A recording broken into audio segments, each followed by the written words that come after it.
Excited that we are getting closer and closer to college football season every day. We're now just 2 months away from the start of the season. We're going to kick it off with a July ranking, which is probably way too early, but it doesn't matter. We're going to do it anyways.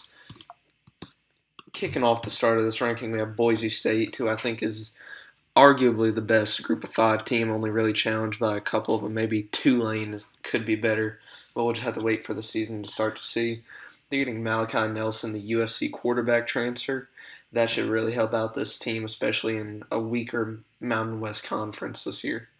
Next up, we have the reigning runner-ups, Washington. They're losing their coach, Kalen DeBoer, to Alabama. They're bringing in Jedd Fischer from Arizona. Curious to see how the season will pan out for them. It's going to be a very tricky season for them. Probably going to fall off a lot, but we'll probably still be able to hold on to like a borderline top 25 status. Number 23, probably the hottest take on this list, at SMU. They're returning Preston Stone, their quarterback from last year. He's super explosive. SMU always has an explosive offense. They're bringing back a lot. Curious to see how they'll do in the ACC. They're one of the new teams in the ACC. Really curious to see how they'll do there, but I think they'll do pretty well this year. Kansas State, they're returning a lot on the defense, a lot of offensive questions with Will Howard leaving. So it's really going to be a coin toss here for Kansas State. They could go on a run and win the Big 12. They could take a step back. We'll see. USC having a lot of the same problems looking like as last year. A lot of defensive questions. They're not really looking too hot. They're going to have a lot of tough offensive games this year. If they can get their defense together, they could be a really dangerous team if they can make that 12-team playoff. But if they don't get the defense together, it's going to be a long year for USC. They got Miller Moss, that new quarterback. He looked great in the bowl game, but still a lot of questions about this team. Getting on to the top 20 now. Number 20, Oklahoma State. They're bringing back Ollie Gordon. He was really explosive at the start of last year. He kind of slowed down a little bit at the end of the year, but still a great running back. They're bringing him back. Overall, good defense, just solid team. Probably not going to be too good of a team this year. I don't really see them sneaking into the playoffs, but probably going to be a very solid team this year. Oklahoma, curious to see how they're going to do in the SEC this year. I feel like they're going to be a very similar team to last year. They are losing Dylan Gabriel, so that's going to be curious to see how that plays out for them. Next up, we have Iowa at 18. A great defensive team. They're bringing in a new offensive coordinator. I don't know how much he's going to be able to change that offense around, though. They were absolutely atrocious on offense last year. We'll see how they do. NC State, they're going to be a very solid team in the ACC, probably a 9-3. Maybe they could put on a little run somewhere, maybe finish with 10 wins, maybe make the ACC championship game. We'll see with them. I like the way that they're looking at a lot of returning production on that team. Clemson, there's a lot of questions with Clemson. They're bringing back Cade Klubnik. He's going to need to play a lot better than he did yet last year if they want to compete. But they're going to be a very solid team in the ACC, probably going to make the ACC championship. We have Arizona. Arizona, I think, might be a little high on this list. I'm still very high on Arizona, mainly because they're bringing back Noah Fafita. But they do have a new head coach. He's from San Jose State University.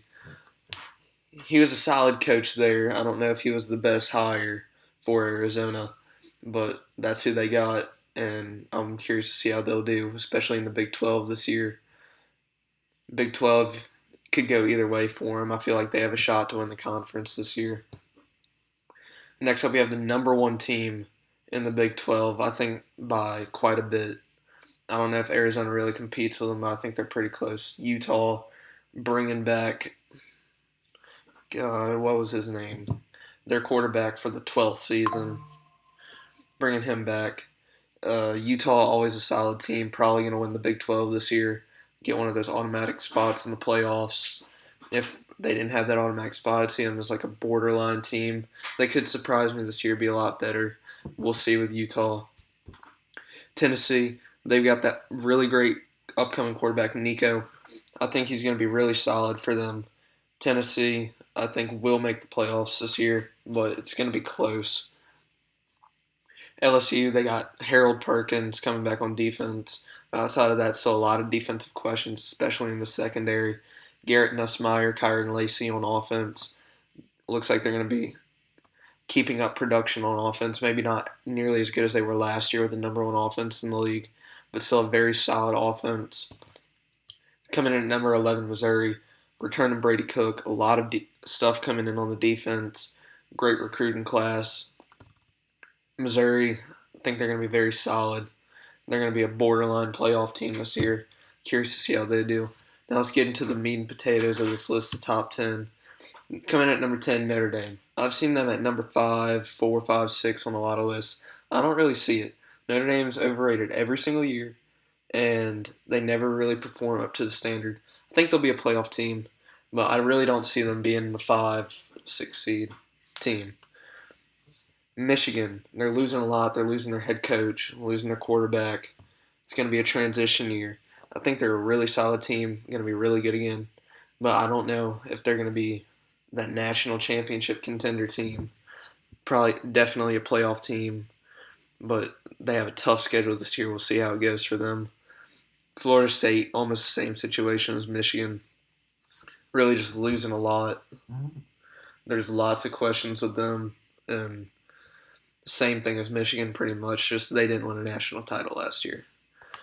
Penn State coming in, they're bringing in Drew Aller. He's going to need to play a lot better. I know it was his first season last year, but if Penn State wants to compete with Michigan and Ohio State, he needs to play better, but I think he will. And even if he doesn't, they do have that two-headed monster at running back. Great running game, great offensive line, very physical team. Penn State's going to be solid. They're always solid. Probably going to be a 10-win team this year. Might win a playoff game or two. It just depends on how that seeding plays for them. Coming in at number 6, Ole Miss. Returning Jackson Dart. They're coming off the best season they've had in program history. And one of their main problems is they did lose Quinshon Judkins. But I'm really high on Ole Miss. They're returning a lot. They're looking really solid going into this upcoming season. I have them at number 6. Now coming in at number 5, we have Alabama. I'm not sure about Alabama. They look really good. They're recruiting really well still. Team looks like it's coming together pretty nicely. But I'm really curious to see how Kalen DeBoer does coming from the Pac-12, the Northwest, and coming down here to the SEC, playing in this kind of league. It's going to be an adjustment. I'm not saying it's going to be bad, but I don't know if Alabama's going to be nearly up to the standard that they have been. Number 4, Texas, returning a lot. Great team. Just went to the playoffs. Almost made it to the national championship game. One play away from that. Returning Quinn Ewers. Got a lot of potential on this Texas team. Number 3, we got Oregon. They're bringing in Dylan Gabriel from Oklahoma to replace Bo Nix. Oregon's looking really solid, but they do have a very tough schedule in the Big Ten, so really got to watch them and see how their season plays out. Georgia, bringing back Carson Beck. You know Georgia, they're reloading. They replaced all the stuff on defense, offense. Could be a little bit of a step back year for them, but still a very solid program, clearly one of the top-tier teams in the nation. And as much as I hate to admit it, Ohio State, number 1. They're bringing in Quinshon Judkins, Caleb Downs, Will Howard, very solid quarterback from Kansas State, to replace their god-awful quarterback they had last year. And Ohio State, clearly the number 1 team right now for me. I don't know if they'll continue to separate themselves or if they'll falter a little in the season. But right now, on paper, they're looking really good, and I have them at number 1. This is an overall list of the teams that in the list. First out's Kansas. They look like they're going to have a really good offense. SEC has the most teams in this ranking with 8. That's really just because Texas and Oklahoma coming in. Same thing with the Big Ten. You're getting Oregon, USC, all of them coming in, so they have 7. Big 12 and ACC both have 4. Then the independents have 1 being Notre Dame. And then the one group of 5, Boise State, coming in at 25. Anyways, guys, thank you for watching this video.